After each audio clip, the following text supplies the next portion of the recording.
néixer el meu pare era a la guerra, em van posar el nom que tinc, a mi m'havien de posar un altre, però no em posar aquest, perquè ell era a la guerra, no sabia si tornaria o no tornaria. I allà vaig estar fins que em vaig anar a fer la mili, fins als 22 anys. Teníem terra, anàvem a terra, llauràvem i sembràvem, teníem cabres també, que cada dia es havia de baixar la llet al poble. Tens els cabrits, quan els cabrits eren grans venia el romà a buscar-los, els emportava. I hi havia conills i gallines i porcs. Bueno, matàvem un porc cada any. Normalment, quan ja eres una mica gran, quan sorties de l'escola a les 5 de la tarda havies d'anar a fer un sac d'herba pels conills. Perquè els conills se li donava molta herba. I si plovia el que fos, bueno, se li donava bufals o el que fos, però si no, un sac d'herba i menjaven herba. Estava a uns 20 o 25 minuts d'aquí del centre del poble i bueno, hi havia la masia del Roure, més enllà hi havia la masia del Mestral, que era una masia que era de l'amo de la finca, que allò era com... hi tenia un senyor que era com el masover i allà hi tenia les botes, les parts de vi se li portaven allà, el gra el metien a la masia aquella també i així era. Bueno, hi havia Cal Vallès, que ara hi ha una d'això de gossos, que allà aquell xicot, aquell noi era un any més gran que jo i a vegades anàvem o tornàvem de col·legi plegats. Ell d'allà se'n anava amunt, cap a Cal Vallès, que era estar a sobre el turó de Puig Castellà, bueno, el turó, a la muntanya de Puig Castellà, i a l'hora de baixar, normalment baixàvem o amb les germanes o baixava jo sol al col·legi i ja està.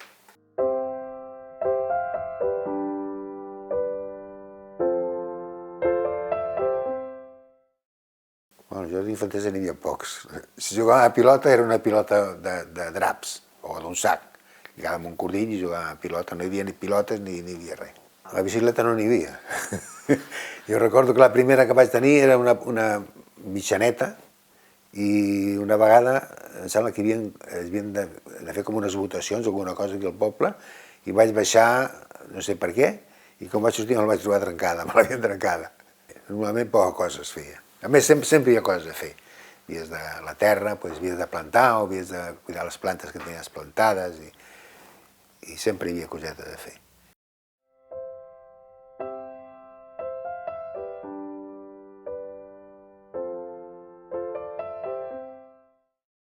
Jo, quan vaig començar a anar a l'escola, anava amb un mestre que era mallorquí i es va casar llavors, ell. Després se'n va anar ell i va vindre un que era català. Sembla que es deia Josep Puig, aquest senyor. Era un senyor ja bastant gran, que ell era un bon mestre. I bueno, me'n recordo que sempre deia, quan sentis les barbes del verí a cremar, posa les teves a remullar. De tant en tant hi havia algú que li havia fumat un clatellot i jo deia, quan sentis les barbes del verí a cremar, posa les teves a remullar. Allà estudiaves tot, en aquell any s'estudiava tot. La gramàtica, aritmètica, geometria, geografia, història, tot. Però una vegada que vam anar amb el mestre a una excursió cap al Montau. Vam anar a la mina de Montau. I vam seure allà i jo em vaig comprar una taronja grossa, maca, no sé quan fotràs amb aquesta taronja. A la vora mateix on havien abocat la runa. I em va caure la taronja i m'anava rodolant avall i el mestre no me la va deixar anar a buscar i es va quedar allà la taronja. Que no, que pot ser mal i que pot ser mal i que pot ser mal. No era molt cara però no se'n menjaven gaires. Anaves al colmado, que el colmado sorties a col·legi i passaves per allà. Hi havia el Jaumet, del colmado, hi havia la Teresina, el seu germà sembla que també havia estat, el Josep.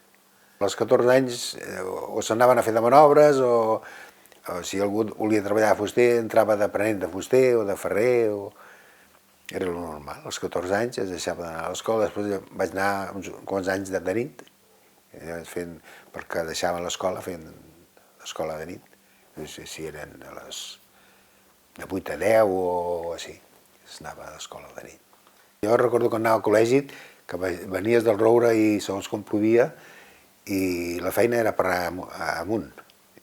Me'n recordo una vegada que el mestre havia el mallorquí i em va dir, hoy comeremos arroz, que la seva dona feia arròs. I per sortir del col·legi, per anar a casa seva, aquí a la plaça de l'Ateneu era on hi havia el col·legi. I aquell home agafava una pissarra normal, es posava la pissarra a sobre el cap i anava. I ell vivia aquí on hi ha el Petxerino, a sobre, dalt de tot, allà vivia. I la seva dona, Margarita, em sembla que es deia, i va dir, Margarita, hoy tenemos un invitado.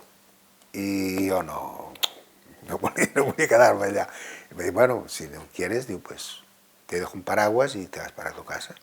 Bueno, però t'anaves segons com estaves una setmana que no podies venir al col·legi, perquè no hi havia ni catiusques ni res, anaves amb espardenyes o albarques que hi havia allà fora. I bueno, mentre plovia, doncs no anaves al col·legi. I a vegades estaves una setmana sencera, que estava plovent i plovent i plovent, i nevant, normalment cada hivern també nevava, ara no, ja no neva. Ha canviat bastant. Recordo, bueno, allò ja era l'any 62, em sembla que era, com vaig vindre de l'Emili, que aquell hivern va ploure, va nevar bastant, i no sé si era per Nadal, que va caure una nevada bastant maca, va quedar incomunicat. I bueno, vam determinar de netejar la carretera, perquè és pas, per si hi havia algú que es posava malalt o el que fos, poder sortir i anar cap a Barcelona o com vingués. I vam començar a netejar la carretera i vam començar al matí i a migdia va posar ploure i va fondre la neu. Però ja era potser més avall del Girol de la Paella anar netejant la carretera.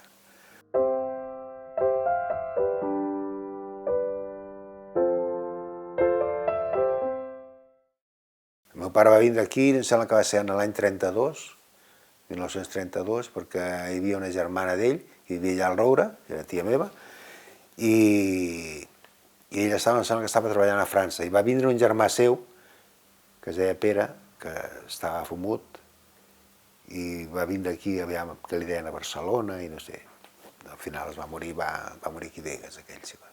I mon pare va venir, no sé si era quan va morir o què, va venir aquí, i llavors el meu oncle, que feia de mà d'obra amb el Julià Ventura, que era un mestre d'obres aquí de Begues, va dir que li feia falta un picapedrer i mon pare es va quedar aquí. I mon pare va dir, bueno, ell treballava a la pedra, sempre havia treballat la pedra i jo vaig anar a treballar la pedra també sense cap problema. Se'm va fer aquí sobre la mà se'm va fer una crosta molt grossa, dels cops que em donava. I al final, bueno, es va curar, però em va costar una mica. Bueno, era anar a la muntanya i arrencar pedra i treballar-la. En aquest temps es picaven bastant les lloses que es posaven al jardí, quan es feien les torres, es picaven, es treien els bonys, s'aplanaven i es picaven les lloses. Tenim una altra pedrera que vam arrencar la pedra de l'església, bastanta de la pedra que hi ha a l'església,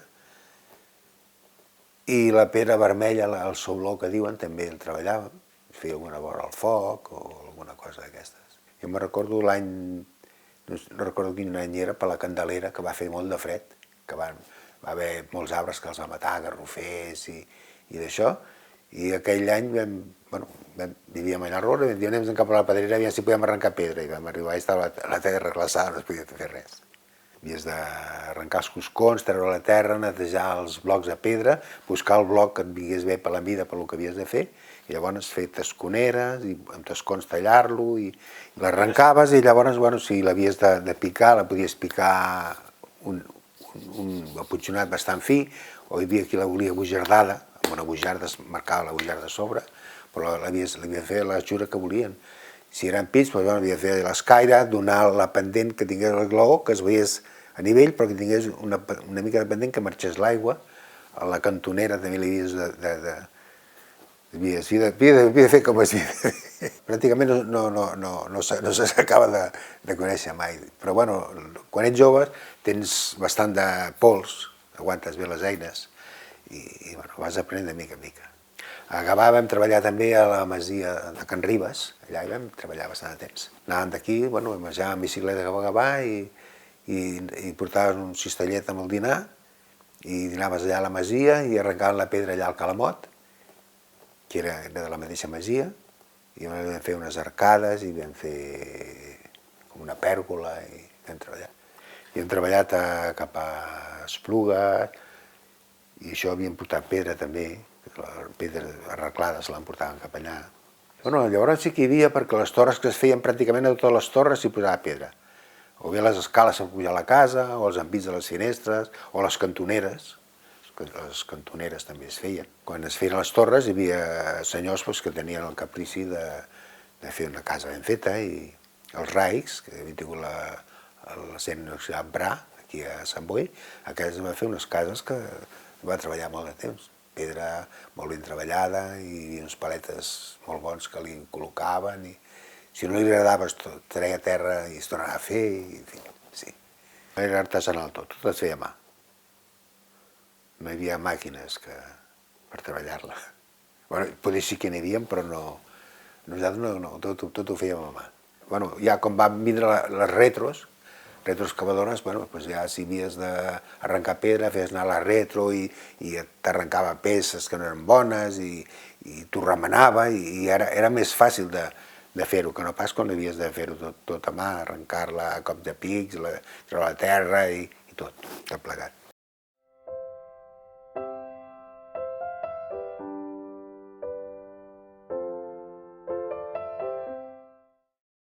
Doncs perquè va haver una mica de crisi, llavors ja no es feia servir la pedra picada, esclar, era car també, passaven moltes hores per fer una feina, i llavors ja es va començar a no gastar-ne tanta, i bueno, fins i tot vaig estar uns anys treballant amb uns paletes, el Gustems i l'Estiu d'aquí Begues, que eren feina de societat, vaig treballar amb ells de manobra, i si necessitaven pedra, anàvem a arrencar pedra, jo els hi arreglava, la posaven, i després vaig entrar a les àrees. Bastanta gent que es va jubilar i tornaven a agafar personal, i un cunyat meu va dir, vols dir que ho pregunti? I ho va preguntar i vaig anar cap allà i em van agafar.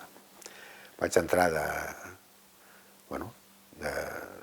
a planta baixa, i després vaig passar als forns, i després vaig estar en l'hidrat, i allà vaig jubilar, als 65 anys.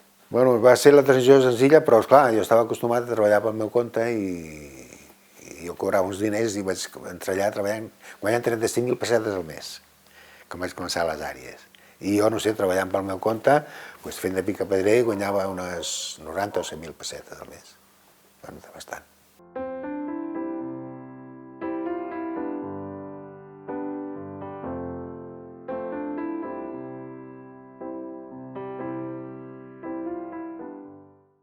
I jo, vaig anar a la mili quasi amb 22 anys, i vaig anar, per sort o per desgràcia, em va tocar la Marina. La Marina li feien falta gent, i llavors agafava dels de terra, de les quintes normals, agafava personal. I clar, jo vaig anar quasi amb 22 anys, vaig tornar quasi als 24, vaig estar 2 anys, els altres feien 16 mesos, i a mi em van tocar 24, per anar a la Marina. Em vaig anar a fer la instrucció a Cadis. Vam sortir d'aquí amb tren cap a Cartagena, i a Cartagena vam estar un dia i mig, i llavors ens vam ficar en un barco i cap a San Fernando, a Cadis, al quartel d'instrucció de marineria d'allà. I allà, 3 mesos d'instrucció, i el juny, em sembla que vaig anar cap a Mallorca, em van destinar a Mallorca. Vam arribar a Palma i d'allà em van destinar cap al port de Sóller. Vaig estar allà, a la base que hi havia allà, naval. Vaig fer 21 mesos d'enfermero. Em van preguntar a l'ofici i vaig dir, pensaven, tocaràs pedra, i no. Posar alguna indicció i cuidar-te dels malalts, i anar-los a buscar el dinar i donar-los.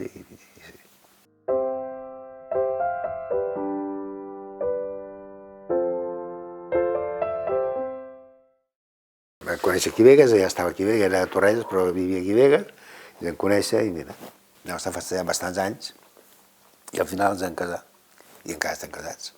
Fa molts anys ja d'això.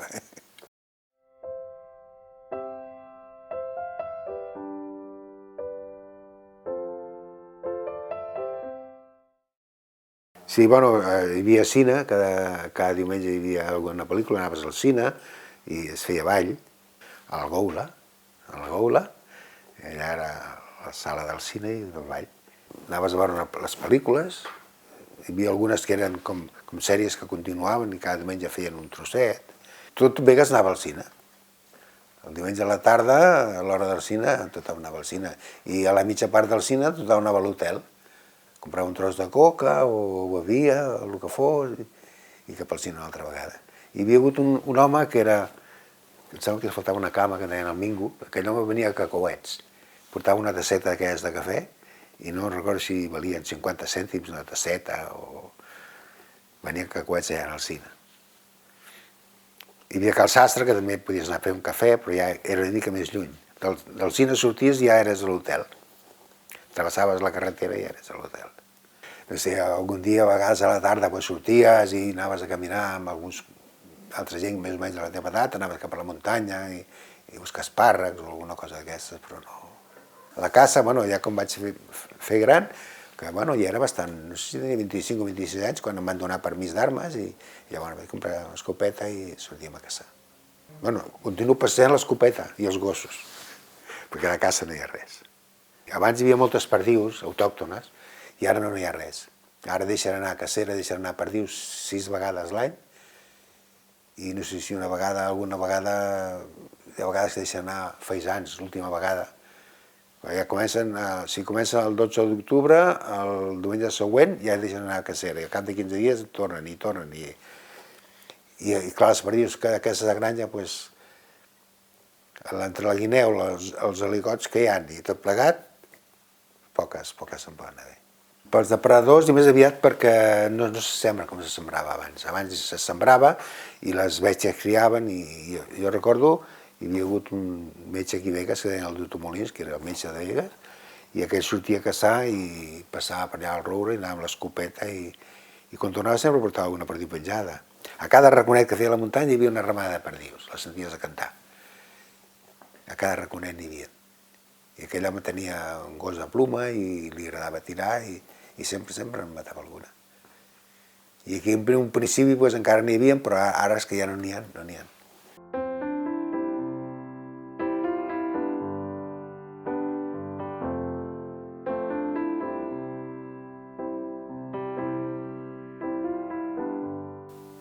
Bueno, hi ha coses que no, hi ha coses que sí. Aquell fill que vaig perdre a punt de fer els 17 anys, però això és una cosa que ja et marca per tota la vida.